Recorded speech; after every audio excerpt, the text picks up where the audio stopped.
ഓർമ്മിക്കുവാൻ ഞാൻ നിനക്കെന്തു നൽകണം?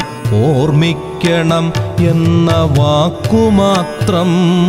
ഓർമ്മിക്കുവാൻ ഞാൻ നിനക്കെന്തു നൽകണം? ഓർമ്മിക്കണം എന്ന വാക്കുമാത്രം.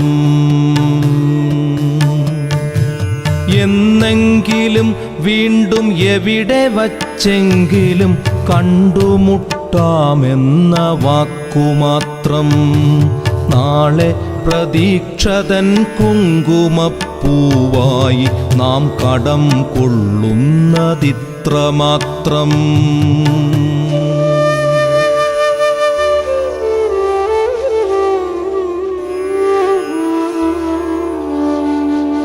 രേണുകേ, നാം രണ്ടു നിഴലുകൾ, ഇരുളിൽ നാം രൂപങ്ങളില്ല.